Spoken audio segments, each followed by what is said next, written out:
me put it this way, I'd like to think that God is real, for one reason or the other.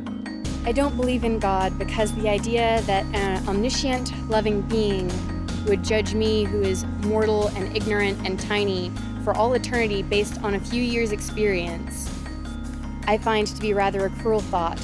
Look at everything around us, from the universe to our being to the ability to have consciousness. I think that it can only be explained by God. All the power that God has, he, she, it has given to me. So we're definitely one.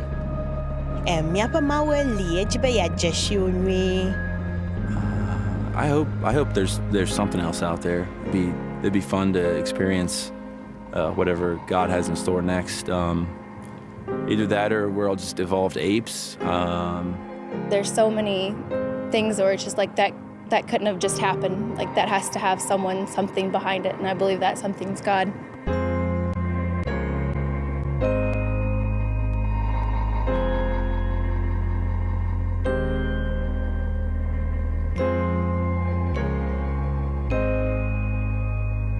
For all we know, there could be aliens out there. I have no idea, to be honest. I was raised atheist. I don't believe in a higher power. But, you know, I also don't claim to know everything about the world. And I think maybe it's a bit arrogant for people to try and believe they know the truth to anything. For me, yes. Yes, it's obvious. There are like so many things. For me personally, you know, so many things that I've been through, and after that I'm like, oh, that had to be God. The pat answer is that how can there be no God when there's all this beauty around us? But I think about evolution and science and all of that kind of thing and think, how can you not just accept it the way it is? Really don't know what to believe, to be quite honest. So it's kind of just really just living it day by day and just trying to be a really good person. I don't know. I don't know if there is one. I just pretend, I guess, and hope that there's something else out there.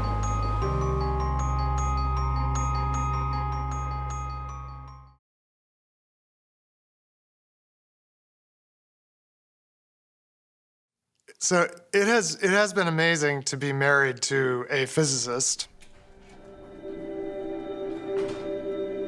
One of the things that Catherine has said to me that I think is so striking is we now know, for example, that there are these cosmological constants, these ways that the universe is tuned, and it's these numbers that the physicists have to plug into their equations to get everything to work. For example, there's a constant related to gravity. How strongly do things attract each other? And you set that just a little bit differently, and the universe never gets stars and then never gets planets, because stars form, obviously, by gravity. And the universe just quickly collapses in on itself. Or, if it's set the other way, if the dial is turned just too far the other way, it expands endlessly, and you never get the coalescing of matter that you get in the galaxies, and in stars, and then in planets, and then eventually our planet. So the fact that these things are tuned, and there's at least a dozen of these constants that have to be, the dial has to be set exactly right, or you never get life of any kind on a planet like Earth. And scientists have realized we have no idea why they're set the way they're set. I think when you start discovering those just givens of the universe, like it just is this way, it didn't have to be this way, but it is this way, it leaves you much more open to the possibility that it is this way because someone chose it to be this way.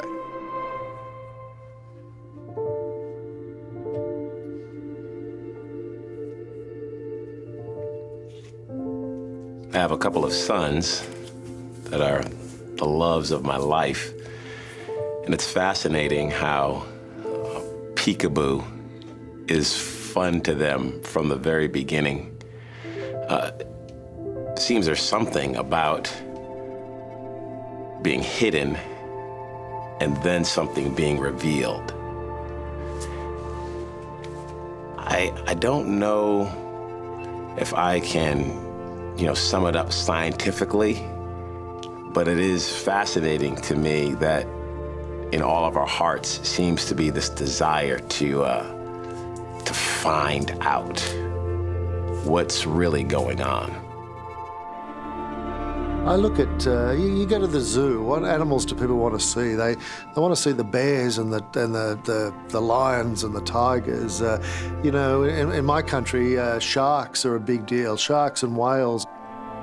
People want to be in a place where they're reminded of the fact that they are not the greatest or most important thing in the world. I mean, why are people drawn to mountains or to ocean vistas or to raging rivers or canyons? There is a yearning within the human psyche to be freed from the folly of imagining that the human experience is the highest or the greatest experience that there can be. We can't bear the idea that we are it, that this is as good as it gets, that the human experience is the highest evolution possible. We have to believe that there's something greater, something beyond, something more important to us. I've traveled around the world. I've been to about 24 different countries. I've spoken to people from every religious background. I've talked to people who grew up in 70 years of atheistic communism. And you know what is shocking is that even in that environment, the majority of people, when you get them alone and you ask them, they say, you know, deep down, I've always believed there must be a God or a higher power or someone up there who gave me life, who has purpose for my life. And you think about that, like, why is that so common to humanity? There's got to be some reason. And doesn't it make sense that's like this homing device in every human, pointing us back to the very source of life? I think I have had some experiences in life that give me confidence to know there is a God. Some of it was the time I spent with my grandmother when I was very young. Sometimes I'd be in the house with her and just be the two of us. And she might sing a hymn from church, or she might pray. And as a little girl, I don't know how else to explain it except to say I could feel something when she would sing that way. That there was something very real and spiritual happening. You know, even though I was a little girl, I sort of felt like I'm looking in on something happening between my grandmother and God, maybe.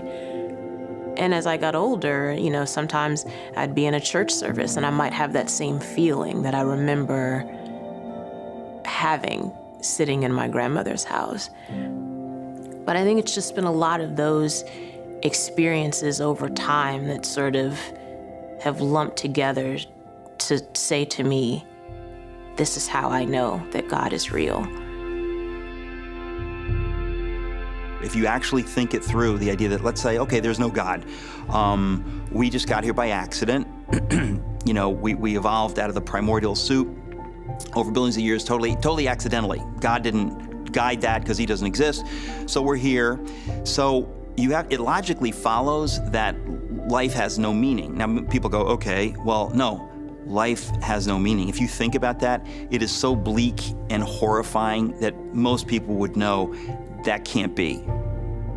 The love that you feel for people in your life that you have felt, according to the idea, if there's no God, then that love means nothing. It's not even love. It's just a chemical reaction designed to perpetuate the species, totally by accident. All of us, when we look at the world today, long for a better world. I mean, we look at the events that happen on the news, when we see bombs go off in the middle of crowds, when we see children being abducted and then put into the slave trade. All of us have something in us that we look at that and we know that's not right, and we yearn for a better world. There isn't something evolutionary about that. It doesn't necessarily help my survival to seek someone else's good. But it's there, it's implanted in all of us. And if we pay attention to that, I think we get a sense of the heartbeat of God. I remember when my first son was born, and when I was growing up, I couldn't wait to be a father, and I couldn't wait to be a husband.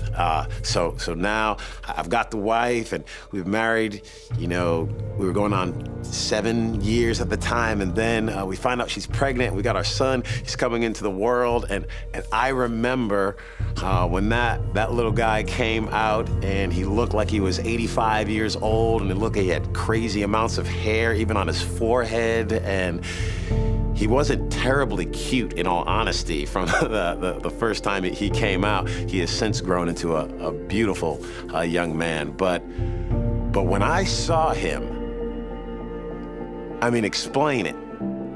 Explain the connection, explain the love, explain the awe. For me, I go back to God is love. Not that he has love, but is love.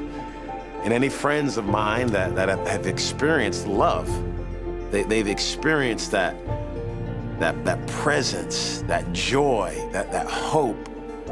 I think it's all just a little sign. It's telling us that there's something more here. There's something more. I think I realized that if there is a God, then I can't prove him, nor can I disprove him with science. That if anything, God would have to prove himself to us. God would have to overcome this enormous ontological gap that exists between us and him and actually reveal himself to us in a way that makes sense. A lot of it is just that experience, that sort of trying and seeing, and that when we want to know more about God, he wants us to know more about him too. And I think he meets us where we are in that way.